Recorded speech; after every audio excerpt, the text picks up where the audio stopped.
Welcome back, everybody. This is King Kong Knights 100, and today we will be talking about the Dark Bat Titan himself, Camazotz. Now, there's a lot to cover judging from the title, so let's just hop right into it.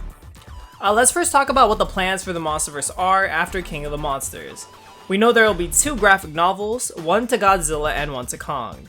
Godzilla's will be called GvK Godzilla Dominion, and the plot summary reads, a unique story that picks up after the events of the film Godzilla King of the Monsters, where the Titans have risen and the reign of Godzilla has begun. As told entirely from Godzilla's point of view, the graphic novel brings new insights into the King of Monsters, his habitats, ancient rivalries, challenges, and encounters with new Titans. As his new era of dominance is tested, a coming confrontation with another king looms. Ooh, so this comic will most likely take place back in ancient times as well as after King of the Monsters. You know, I'm thinking kind of a half-half scenario where the first half is in ancient times, second half is post King of the Monsters.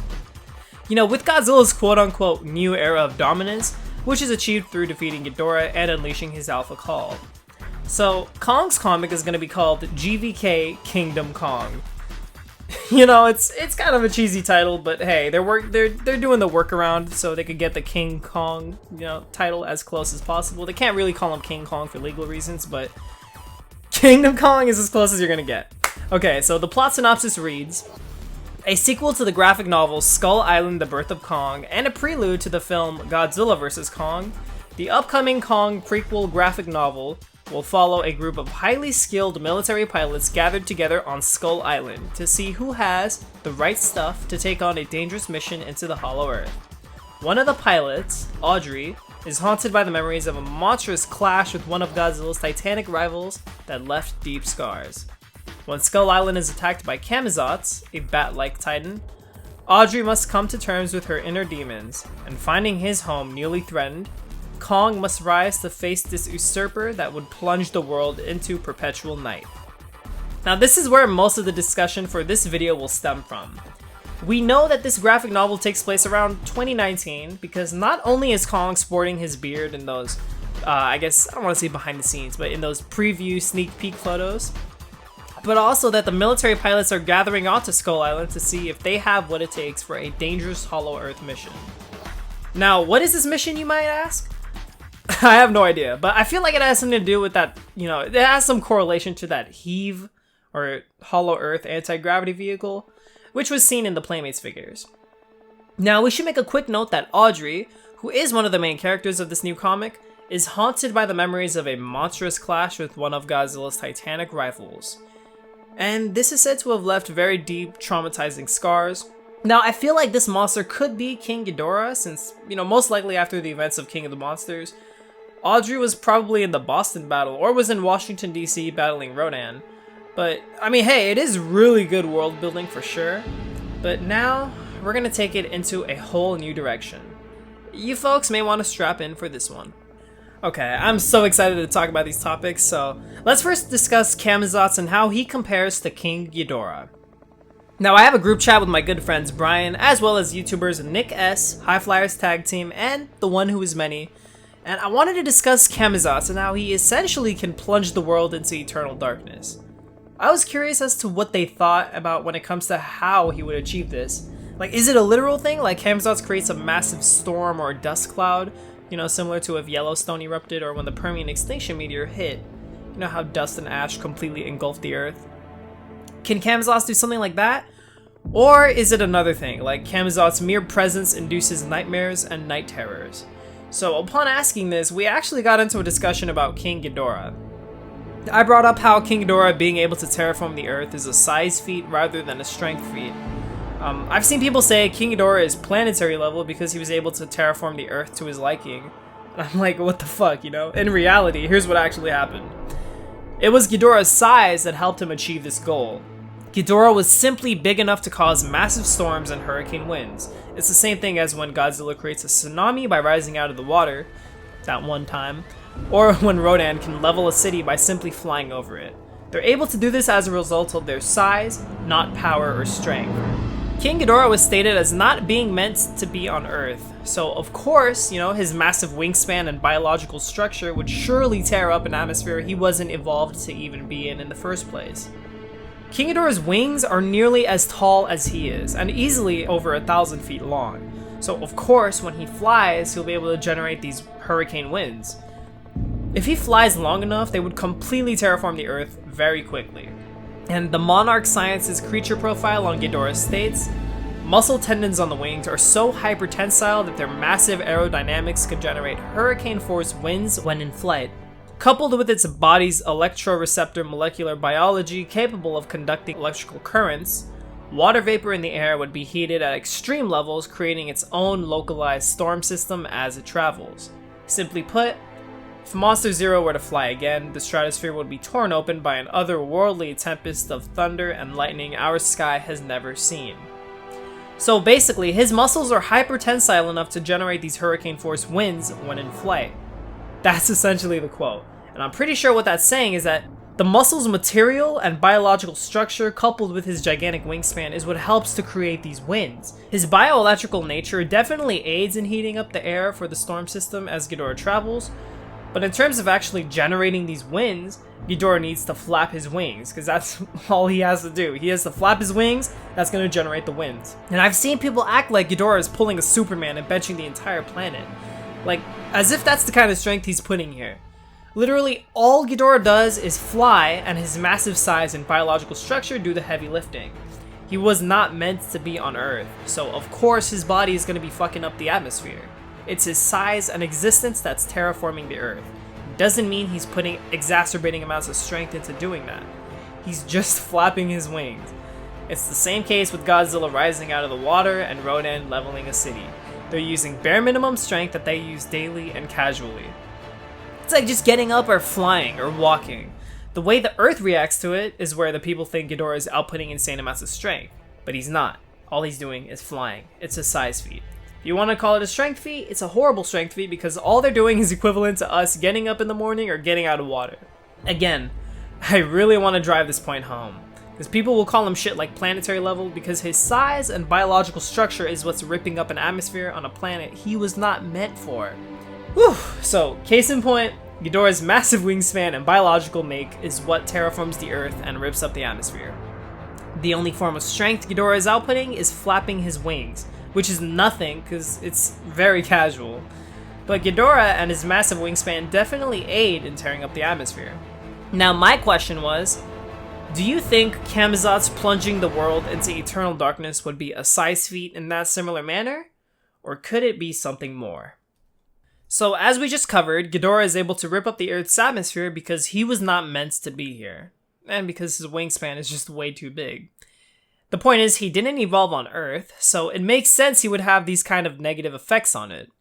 But Camazotz, as far as we know, evolved on Earth, so it would be weird that a monster who evolves on Earth could do something as devastating as tear up the atmosphere like Ghidorah can.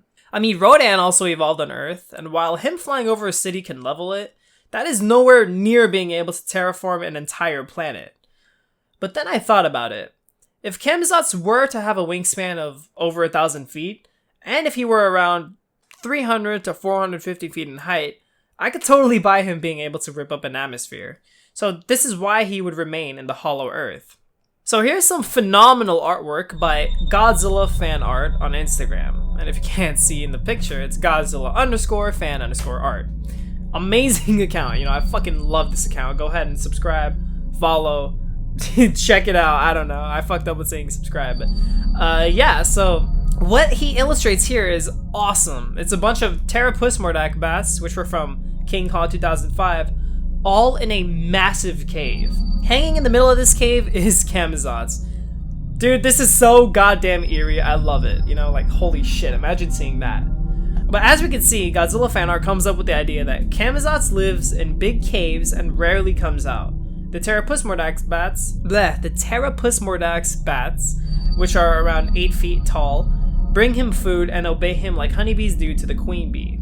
So this is a great idea, and I really wanted to build upon this. One way I thought of was this.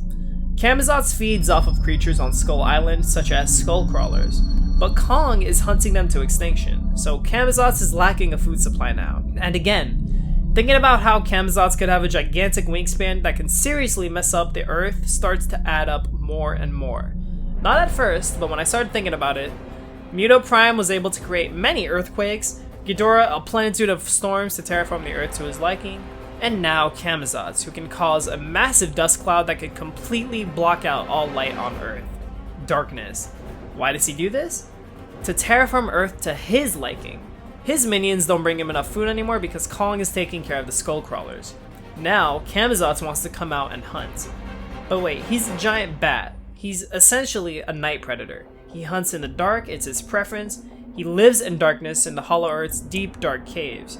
No food coming up from his minions means he wants to hunt himself. He's gonna pull a Thanos. So that's what he's gonna do. Once he rises up, the natural effects to his mere presence is not the same outside as it is in the Hollow Earth. He's going to mess up the atmosphere similarly to Ghidorah if he did have a gigantic wingspan and overall size. Now I'm gonna go over this again later on and explain how it will affect Godzilla and Kong later. But let's finish discussing his other possible abilities before I do that.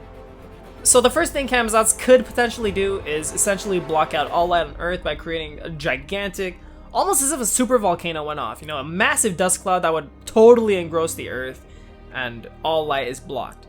Another idea I was thinking about is that Camazotz would be able to induce nightmares into people who merely gaze upon him.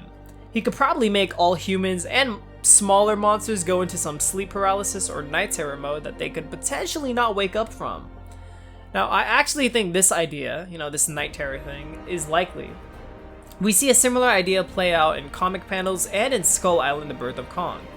If you don't remember, the character Rishio drinks some sort of juice and ends up temporarily gaining the ability to receive a flashback to times he was not alive for.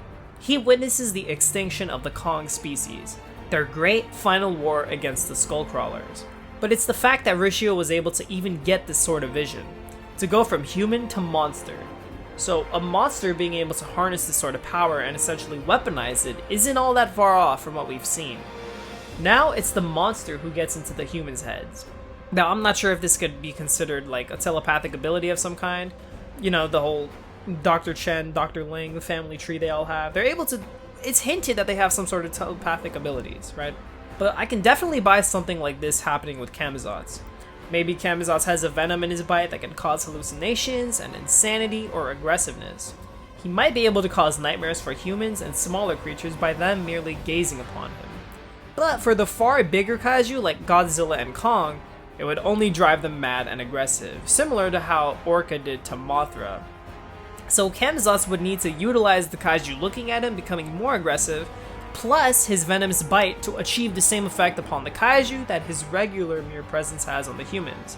So let me just quickly break it down. Smaller kaiju and humans look at Camazotz, they go insane, they go aggressive, they go mad, they start hallucinating. Bigger kaiju like Godzilla and Kong, they only look at Camazotz, they only get mad and aggressive. But Camazotz needs to bite them as well as having them look at him in order to achieve the same effects that it would have on the humans, which is going mad, aggressive, insane, and hallucinating. So, monsters going completely insane, achieving sleep paralysis, as well as being more aggressive and hallucinative. And this takes us back to his motivations. If nothing stands in Camazotz's way, he gets to fly around the Earth until not only the atmosphere gets torn up by his presence, but that supervolcanoes on Skull Island, dormant or not, erupt similarly to like how the Yellowstone volcano blew up. A massive dust cloud would completely engulf the Earth, plunging the world into this eternal darkness, which Camazotz enjoys since that's how he lives life deep in the dark caves of the Hollow Earth. Now I also thought Camazotz has a slight chance of being an alien kaiju that resembles a bat monster. Kind of like I think it's Bagheera? Or it's either Dagger? No, it's Bagheera, which is another awesome kaiju from the Godzilla comics, I think from the Dark Horse comics. Similar bat monster, and I think it was alien. So yeah, I thought that Camazotz has a slight chance of being an alien kaiju that resembles a bat monster. And that's why all the bats on Skull Island and in the Hollow Earth, these kaiju bats, that's why they all submit to him. I mean, or we could just come up with the idea that Camazotz is a literal giant bat monster who came to Earth and reproduced, resulting in bats' evolution on Earth. So while those ideas are interesting, ultimately, I would go with Camazotz evolving on Earth, and I feel like he would also definitely have a sonar or echolocation ability since he is a bat kaiju. He could also have a screech that is deafening and disorienting to kaiju as well. Camazotz could be a ticking time bomb, potentially doing something to plunge the world into this darkness. Maybe he could go into the Hollow Earth and create such devastating earthquakes that erupts supervolcanoes on Skull Island, and those supervolcanoes erupting would blow up, causing the world to literally go into darkness due to that massive dust cloud encasing the Earth. He could also do this by just flying over the island, like how Rodan flies over Isle de Mara, and it'd be like, Camazotz could definitely do that, but Kong would be able to stop this and save the planet. Eternal darkness is what would be Camazotz's overall goal, and he might be able to get people and kaiju comatose into this nightmare/sleep paralysis state in order to go about his mission. And Kong is the only monster with a powerful enough will to get out of this state. Godzilla would be too, but as of now, he most likely does not know about Skull Island at all. And Camazotz could scramble up Godzilla's senses, which will be a whole plot in itself I will eventually cover. So let's quickly recap. Camazotz's abilities would be causing smaller kaiju and human to go insane by merely looking at him. This involves sleep paralysis, anger, and insanity. He can have a venomous bite, which combined with them looking at Camazotz too long, makes bigger, stronger kaiju like Godzilla and Kong receive the same effects that humans and smaller kaiju get from just looking at Camazotz. He'd also have a sonar/echolocation ability, and a deafening, disorienting sonic screech. Recapping his threat level and motivations, Camazotz, preferably by me, should be around 420 to 450 feet tall with a wingspan of over 1,000 feet, only being sized out by Ghidorah's own wings. Due to his sheer size, Camazotz would be able to fly around and create massive debris-like dust cloud that could eventually overtake the Earth and send it plunging into eternal darkness. While this would take a bit longer than Ghidorah, Camazotz could also fly around Skull Island and erupt multiple supervolcanoes, dormant or not, and this would surely speed up the process of a massive cloud of ash overtaking the Earth. Camazotz's main motivations go as follows. Camazotz's minions always serve him food, mostly consisting of skull crawlers, but Kong's been hunting down the skull crawlers to near extinction, so with no food, Camazotz would rise out of the Hollow Earth to hunt himself. Not only skull crawlers, but legit titans like Kong and Godzilla. Now because the outside world isn't like the inside of the Hollow Earth, Camazotz will fly around more often to send this Earth into eternal darkness. That way he can hunt the way he prefers to in the dark. He will terraform Earth to his liking. In case any kaiju or humans try to get in his way, Camazotz will use his haunting telepathy, overall striking presence, and venomous bite to drive them insane and send them comatose. That way nothing stands in his way. Now I think this Camazotz I crafted is an amazing villain for Kong to fight. It puts Kong in the big leagues and will tie everything together so freaking well. Okay, enough analyzation, let's get into the story. I have a couple scenarios I will cover. Leaks are involved for Godzilla vs. Kong, so if you don't want spoilers, you may want to leave now. Here is scenario number 1. So we start out with the first half of Godzilla Dominion, which takes place in ancient times. We see how Godzilla used to handle threats in the past, like a king with class and a suave manner to himself. Basically beat their ass until they submit. Cut to Kingdom Kong, which takes place after the events of King of the Monsters in 2019. Whether it's King Ghidorah or Godzilla, one of their alpha calls begins to wake up many dormant kaiju on Skull Island. So Kong is pissed. He handles most of them until we meet Camazotz. Kong has been hunting the skullcrawlers to the brink of extinction, like how they did with his species. But deep in the Hollow Earth lies Camazotz, whose Bat Kaiju minions serve him. Mainly skullcrawlers, but this lack of food as well as the alpha call pisses Camazotz off, resulting in him awakening from his dark cave as he has spent most of his life in it by now. Now it's time for him to hunt. Camazotz rises while Kong is assessing other threats, and since we know from the Monarch website Godzilla frequently swims around Skull Island, the unassessed threat of Camazotz calls for Godzilla to defend. And he does. Godzilla arrives onto Skull Island, but only around the shore area. Godzilla automatically breaks the rule of not venturing onto Skull Island, which absolutely infuriates Kong. But Kong won't find out about this until later. Right now we get Camazotz fighting Godzilla. Godzilla analyzes Camazotz, and then anger. Pure anger. Aggressiveness that Godzilla has never felt before. Now surely this battle would be in favor of Godzilla, right? Wrong. Yes, Godzilla fights Camazotz very, very well, but he ultimately gets bitten by Camazotz and injected with that venom. It doesn't feel all that bad right now, but after some deafening sonic screeches, Camazotz manages to carry Godzilla into the air and fly with him, sending him into the waters away from Skull Island. The dazed Godzilla lands into the waters, but he can't get out. He becomes very disoriented, and he doesn't rise out of the water for a long time. Kong has heard this ruckus by now, and he sees Godzilla's footsteps. He's ticked that another alpha has ventured into his territory, but there are bigger problems at hand. He sees Camazotz in the distance, flying around. He roars a challenge, and the two engage in an epic battle. Kong ends up getting bit, and he is forced to retreat once he starts getting disoriented, coupled with his already aggressive side effects of just looking at Camazotz. Camazotz has already flown around too much at this point. Now a massive storm starts approaching, and Kong makes a hasty retreat. We get a nightmare sequence, and eventually, Kong snaps out of it out of sheer will.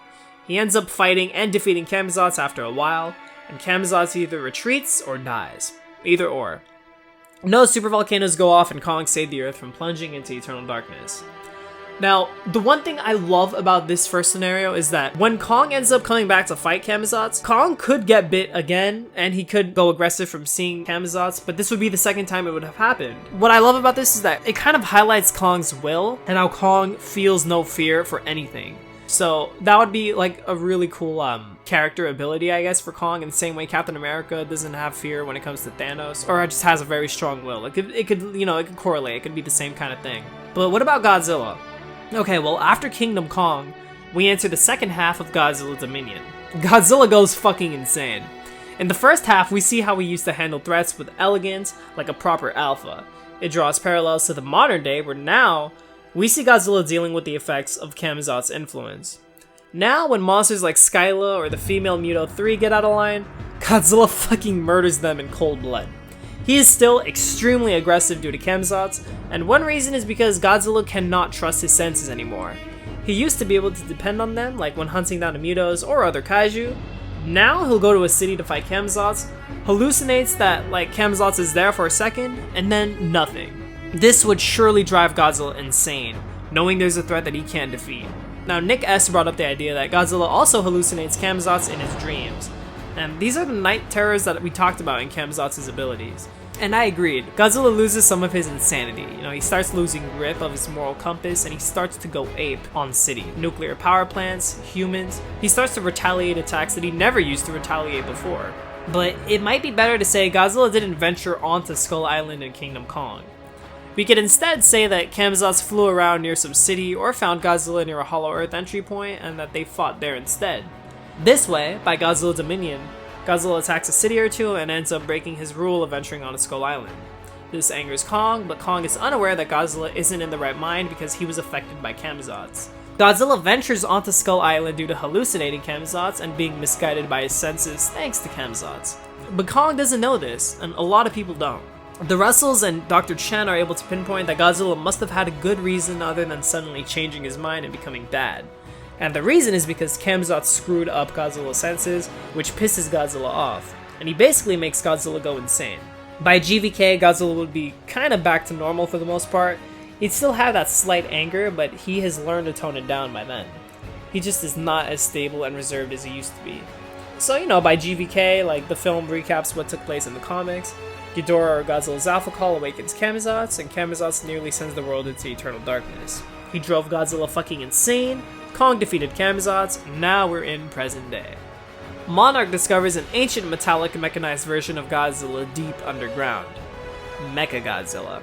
They use the Heave vehicle to analyze it, and we'd see Kong handles the massive Skullcrawler and Nozuki, and then the humans would use their technological advancements to start the mech up and activate it. Now this Mechagodzilla is subtly hinted at as being alien. There is no way humans could have ever made this technological marvel in the past, and the Titans from King of the Monsters eventually arrive onto Skull Island. Behemoth, Methuselah, and Rodan. Now at first it's Behemoth and Rodan, and Kong takes the two of them at once. Methuselah arrives last, and he's a tower compared to Kong. Kong successfully manages to defeat him, and at this point Kong roars, and this angers Godzilla, who's still 25% insane and aggressive. So Apex, Monarch's rival company, hijacks Mechagodzilla and uses their technology to somehow disguise it as Godzilla. Probably through holographic imagery similar to Mysterio and Far From Home. They use Mechagodzilla to frame Godzilla for continuous attacks on cities, even though Godzilla himself has stopped these attacks once Camazotz's influence wore off before Mechagodzilla was even discovered. Apex basically uses that very small window of Godzilla was aggressive, he's slightly normal now, quickly sees that moment so society still perceives Godzilla as a danger. They don't get to look at Godzilla being slightly normal because it's just such a small window. So, Mechagodzilla was hijacked and Kong just defeated the 3 Titans. Godzilla arrives to Skull Island to get his Titans in check. But Kong and Godzilla battle it out immediately. Kong is pissed Godzilla broke through the Iwi wall, and Godzilla is pissed Kong severely wounded Godzilla's Titan following. He didn't kill any of them, he just severely wounded them. Goji is also just pissed in general due to Camazotz's influence. So, the two fight, and Kong barely wins the Skull Island battle. Later on in the film, when the Hong Kong battle happens, Godzilla gets attacked by humans, and he has enough of this. It's that aggressiveness that Camazotz left Godzilla with that starts to take over again. Godzilla unleashes his atomic wrath upon the city right in front of Kong. It'd be like a sort of, this shit has been going on for way too long, enough's enough, no more. And Godzilla truly retaliates against humans for the first time. That is one option of Godzilla attacking humans. Another option would be that after Godzilla and Kong are done battling, Godzilla barely wins the fight. Both are severely wounded, and Mechagodzilla comes in. Godzilla and Kong end up destroying Mechagodzilla, and Godzilla nearly decapitates it and rips off half of its face. Godzilla sees that humans are piloting this mech, and that infuriates Godzilla. There's this sort of betrayal moment, this trust that just broke, just completely shattered. And after defending humans for so long, they turn on him again? Enough's enough, we see a Shin Godzilla-like rage by Godzilla. The wounded Kong gets up and the two continuously battle. This time both become so goddamn brutal. They are both bloodlusted. Godzilla gets pissed off at the humans and Kong is pissed off at Godzilla for killing the innocent. This battle leans more towards Kong, and by the time Mechagodzilla recovers with this new near robot brain reminiscent of the Showa era Mechagodzilla, mixed with half of Mechagodzilla's face remaining from the near Godzilla decapitation, this Mechagodzilla recovers and takes advantage of the severely wounded Godzilla and Kong. Together, the two defeat Mechagodzilla. This is the moment where Godzilla learns.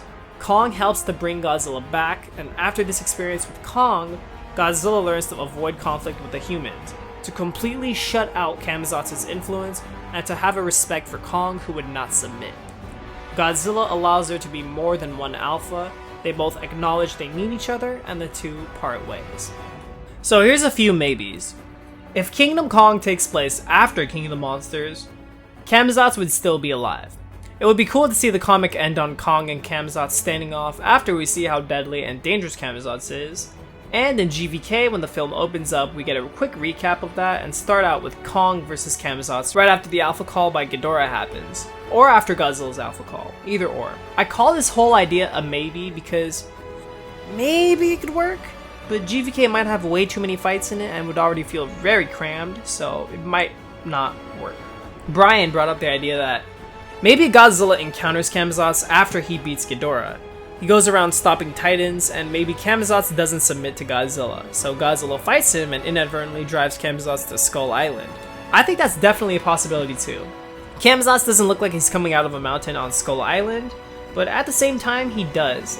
It's really hard to tell, but if Godzilla's alpha call woke up Camazotz, Kong would have a reason to get pissed at Godzilla too. And that brings me to another scenario. Kong knows that if Camazotz wakes up, plunging the world into eternal darkness could also mean that Camazotz's army of Bat Kaiju would awaken and fly out of the hollow earth. There would be so many of them that eventually they mate and reproduce similarly to the Mutos, quadrupling the population more and more until there are just so many bats that they completely engulf the earth in that way as well. So Godzilla's alpha call wakes up the starved Camazotz, and Kong fights and defeats Camazotz and his army of bats. And the lasting repercussions of Godzilla's roar is Kong having to defend the island for days on end against swarms of gigantic bats of differing sizes. So by the time Godzilla's Titans arrive to cause a ruckus after Kong's been fighting for days, he has to handle them too. And then Godzilla arrives, and at that point, I would get pissed at Godzilla as well. So I want to quickly recap what my ideas for GvK and the comics were, knowing what we know and speculating about Camazotz getting thrown into the mix. In Godzilla Dominion, Godzilla is seen handling monsters very well in past ancient times. By the second half in present day, The alpha call in 2019 King of the Monsters ends up awakening Camazotz, who fights Godzilla. Godzilla ends up getting bit and starts to go insane, but he inadvertently drives Camazotz to Skull Island. Godzilla becomes far more aggressive and insane. He kills any threat he comes across, even his own titans like Skyla and Muto 3. In Kingdom Kong, Kong defeats Camazotz in an awesome story of his own, which would be a great testament to how much he truly has grown since nobody exactly won between Goji and Camazotz. By GvK, we start out in the opening credits getting a recap of what happened in the comics up to Camazotz being defeated.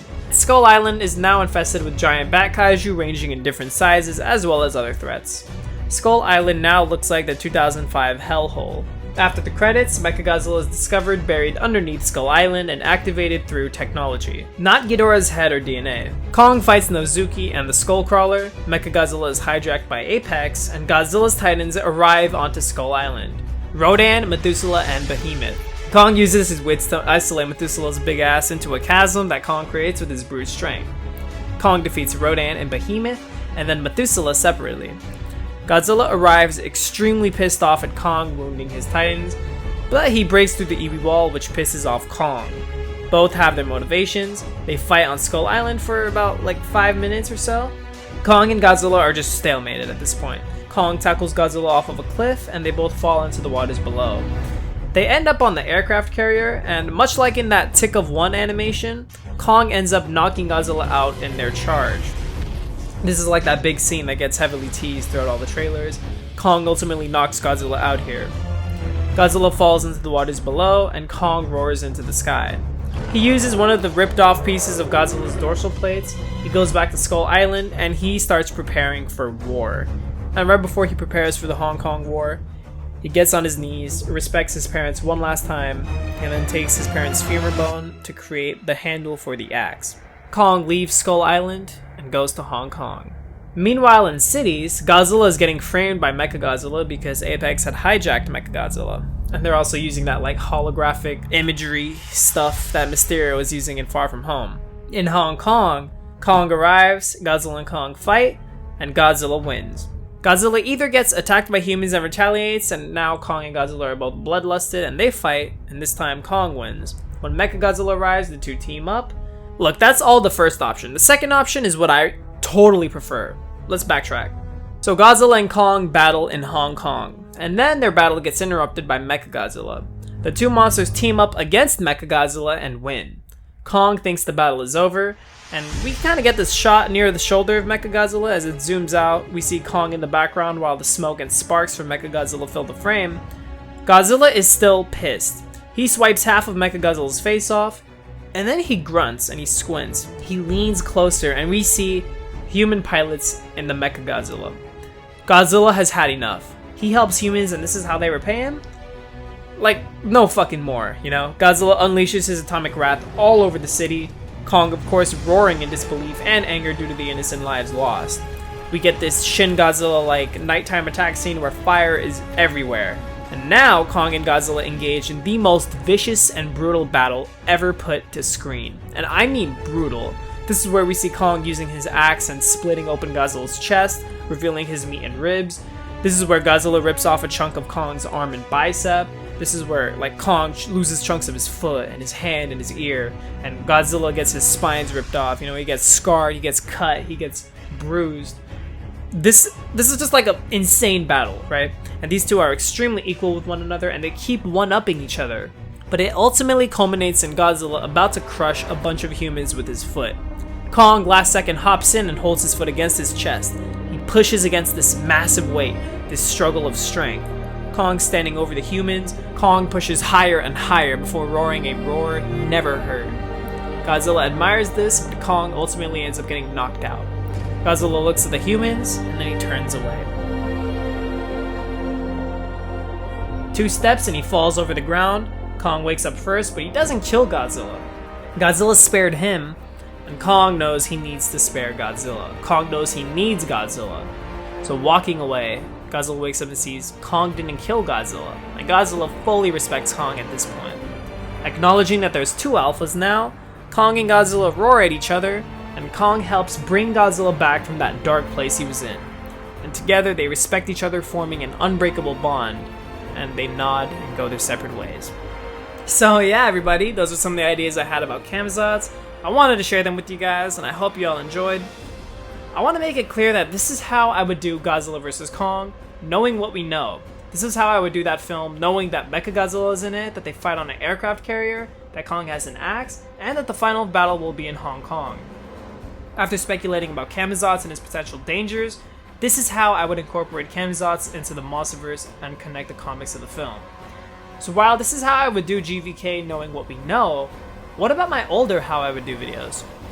Now those older videos are still how I would make the Monsterverse films from start to finish. They're all in canon with one another, and if I had to change one thing, I would throw in Camazotz into my GvK video. Only that the Titans Kong is fighting after the Alpha Call consists of the Bat Kaiju left in Camazotz' army, as well as other Hollow Earth Titans. I would still keep Godzilla Dominion and Kingdom Kong canon to that GvK video like how I did it here. So in between King of the Monsters and GvK, we would get Godzilla Dominion and Kingdom Kong. So it's the way I would do it in this video that would be canon to my other GvK video. Sorry if it's very confusing. I'm going to try to put something up on the screen that makes it a little bit more clear. And yeah, you know, just wanted to clear it up for everybody. Huge shout out to my guys Bryan R, Nick S, TheOneWhoIsMany, and High Flyers Tag Team for contributing to the discussion. Let me know if you guys like these ideas, how you would handle Camazotz, what you want to see in Godzilla vs. Kong. More to come soon. I'm out for now. Until next time, bye bye.